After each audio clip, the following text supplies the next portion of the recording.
I recently got in the Starke Sound Beta 5, loaned from the manufacturer for me to review.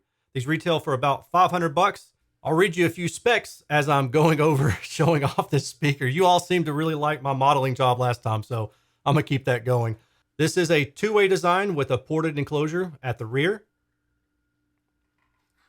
featuring a 29 millimeter large voice coil tweeter and a 5.25-inch dry carbon acoustic sandwich woofer with YMMV technology.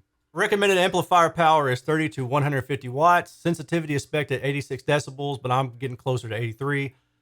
These come in a couple different finishes. Nominal impedance spec'd at 4 ohm, and they weigh 15 pounds or approximately 6.8 kilograms each. Overall, the sound quality when pulled out off the front wall, I don't like it. Mid-range is too thin, treble is too boosted. And take your pick, right? So if I say the treble is too boosted, then that's going to be relative to the mid-range. If I say the mid-range is too thin, then that's relative to the treble. So when I say mid-range is too thin, treble is too boosted, they're relative to each other. Now, here's the thing. It's a trick. It's an easy trick. You can fix this by just moving the speaker closer to the wall. And what I wound up landing on was about maybe 10 or so inches, the back of the speaker, to the wall behind the speaker. Doing that will bring up that mid-range, and it will make it relative and level closer to the high frequency, and you get a more balanced speaker that way. You might wonder what the heck I'm talking about, so I'm going to try to give this a reasonably short and somewhat accurate explanation here. So let's pretend like this laser finder is a speaker. The speaker radiates sound in lower frequencies all the way around, okay? And as you go to higher frequencies, it quits being all the way around, and then it winds up being just like the front hemisphere. And then it winds up being like a narrow section of the front hemisphere, okay? So if you were to take a bird's eye view and look at it from the top, low frequencies would be like all the way around, like this. Pew, let me do this, all the way around. And then mid-range frequencies would be more like that. And then high frequencies would be more like this, like pew, very straightforward. The reason for that is because of the wavelength of the sound that's being played. So the wavelength of the sound that's being played in low frequencies is really, really long compared to higher frequencies, which is like really, really short. When you're playing low frequencies and those wavelengths are longer than the baffle of the speaker itself. So let's say that this is 2 inches and the wavelength I'm playing is 2 inches. Well, as long as it's 2 inches or smaller, this baffle is going to reinforce the sound and basically keep it toward the front of the speaker. If it's larger than 2 inches, let's say it's 4 inches, right? That's what she said. Then the sound radiates toward the back as well. It basically wraps around the baffle and goes backwards. So what happens then is you have baffle step compensation that will take the higher frequencies and you'll just drop the level to match the lower frequencies. And then that way you have a nice, smooth, linear response. Now, in my opinion, the Starke Sound Beta 5 doesn't really do that as well as it should if you want to bring the speaker off the wall. It looks to me, and I can't verify this without contacting the manufacturer, and I usually don't talk to the manufacturer until my review is done. But it looks to me like they might have had this in mind to push the speaker closer to the wall. Because when you do that, the wall kind of acts like a baffle for the speaker itself. So the sound that's wrapping around the speaker hits that wall, radiates back forward, and it helps to boost up that lower mid-range and lower bass region. Now, it's not a perfect science, and no speaker is going to do it exactly as it should, and baffle step compensation really should be better employed. But there are many brands that use this kind of, I don't want to say trick, but I've got no other word right now, to allow them to obtain a little bit higher sensitivity in the upper mid-range and treble region. And then you bring the speaker closer to the wall and it kind of boosts up that mid-range and gets things nice and level. Hopefully that makes sense. So let me show you an example of what I'm talking about. Right now I have the on-axis response of this speaker in black. And you can see that the upper mid-range and treble region are higher in level than the lower mid-range and bass region. So you can see there's about, 1.5 decibel in the gray, plus or minus. So let's just ballpark it and say there's about maybe 3 decibels or so difference between this point in the mid-range and then this point in the upper mid-range. If I take this section, red is the anechoic on-axis response, and then I say, All right, I'm going to bring down the upper mid-range and treble region. Then you can do that with this equalization right here. You would still need to put the speaker closer to the wall to help boost up this portion right here to get it more in line with the upper mid-range and treble in blue. But then if you were to say, all right, I want the speaker off the wall, which is a great Michael Jackson album, then what you would need to do is you would need to equalize it for essentially flat, which is what you have here in black. Now remember, red is the original response. Black now includes flattening out the top end, right? But it also flattens out that lower mid-range area where you would use boundary or baffle step compensation otherwise to flatten everything out. Now, I hope that I've done a good enough job explaining that. If you guys need more details, let me know, and I'll try to make a more deep dive video for that. So now that I've gotten the proximity of the speaker to the wall taken care of, and just a reminder, bring the speaker close to the wall. Don't bring it 3 feet out into the room. That audiophile nonsense is not going to help with the speaker if you want something neutral. I also do recommend that you do not point the speaker directly at your ears. If you do that, the high frequency, at least for me, is going to be too accentuated.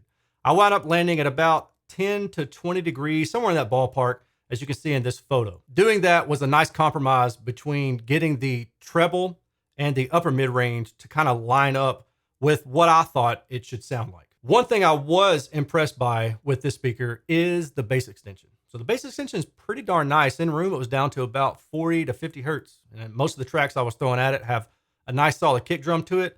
And these speakers had no problem delivering that. And I really appreciated that. In order to get that bass extension, they are trading off some sensitivity. So the average sensitivity, as you can see here, is about 83 decibels at 2.83 volts, 1 meter.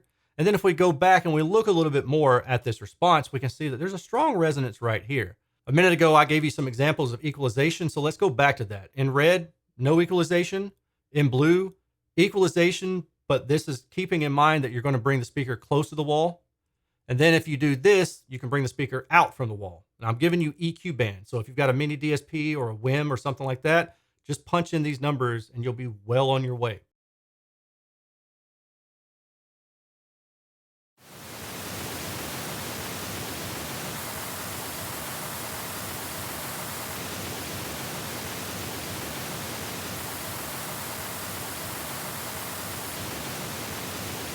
In terms of sound envelopment, which is another category that I personally like to talk about.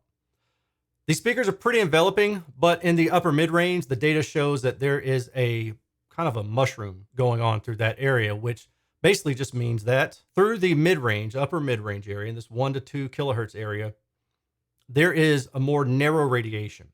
And as you get to the tweeter, you're handing off to a wider radiation.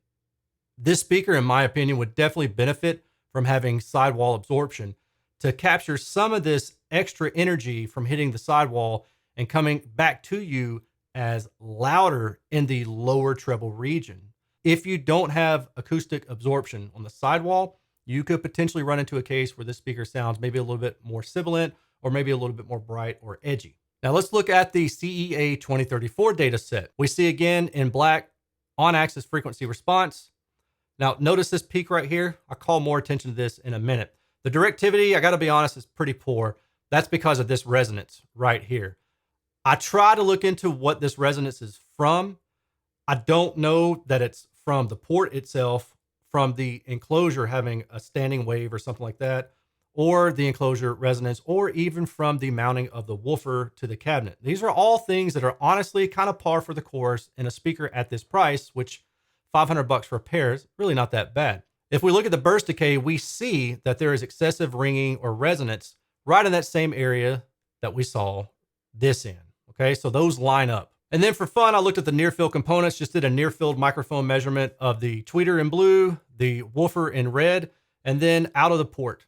So out of the port, we've got some leaking SPL basically. Now you can't look at this and say, oh, that's the port's fault, because it could be the port's fault, or it could be a resonance inside the enclosure that's just leaking out of the port. And again, I'd have to do further investigation to know for sure. Let's talk about estimated in-room response. This is the stock response. And then what I've done here is shown you kind of two different lines. Now, I was talking earlier about if you bring the speaker out from the wall, the mid-range is going to sound thin. If you put the mid-range mid-range. If you put the speaker closer to the wall, it's going to fill in that mid-range.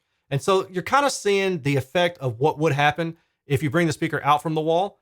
Notice there's about a 2 to 3 decibel gap between the lower mid-range and upper mid-range treble region. If you bring the speaker closer to the wall, you're going to bring this up some on its own, and you're going to get a more neutral response. I already showed you the horizontal radiation, but let's look at the vertical.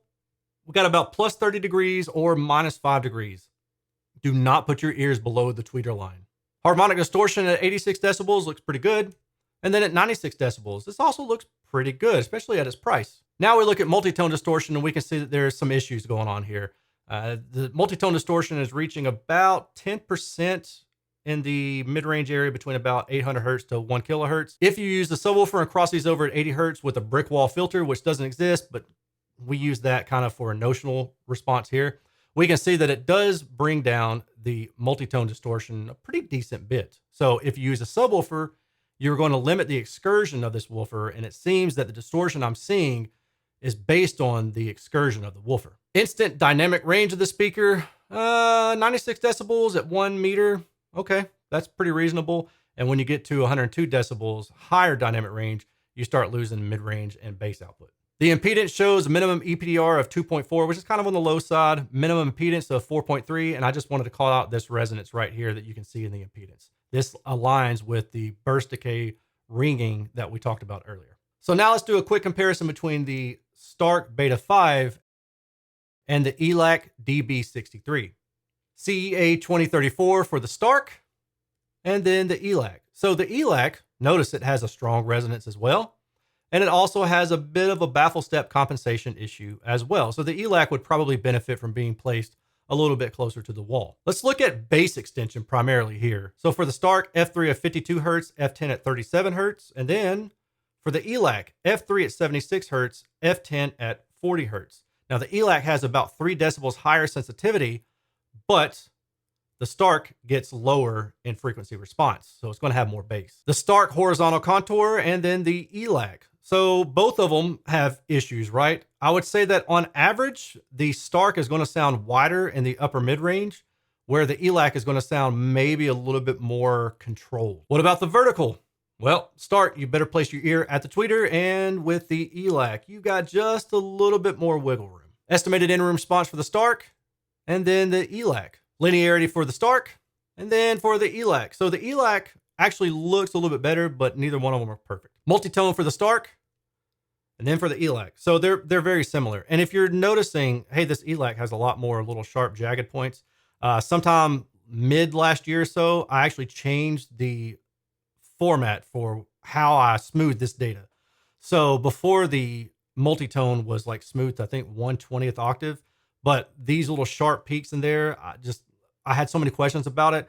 And really what I wanted to do was look at the overall trend. So I went to smoothing. I can't remember if I do 1/3 or 1/6 octave, but ultimately I started smoothing the multitone distortion. And it wasn't because I was trying to hide anything. Honestly, it's just easier to read. And again, I was looking for trends, not necessarily sharp peaks, because sharp peaks would be like, you're getting into R&D level at that point. So that does it for my review of the Starke Sound Beta 5. This is something I've seen a lot of other reviewers talk about. I haven't watched any of their videos. It would be very interesting if you all have watched their videos, and let me know in the comments, how our descriptions compare. I would really be curious. If you enjoyed this video, please take the time to give it a thumbs up. If you're not subscribed, if you're new here, please take the time to subscribe. That would definitely help me out. If you want to help out the channel in other ways, you want to join Patreon, you can do so, patreon.com/Erin's Audio Corner. I would definitely appreciate that. Or if you just want to buy some stuff through my generic affiliate links, anything that you buy through any of these ones in the link section below will earn me a small commission at no additional cost to you. And that goes for everything from a TV from Crutchfield to socks from Target, I don't know, Walmart, Amazon, you name it. There's a ton of generic affiliate links to different stores in the link below. And again, that earns me a small commission. It doesn't cost you a single thing extra. And that is one of the biggest ways that I'm able to keep doing what I do.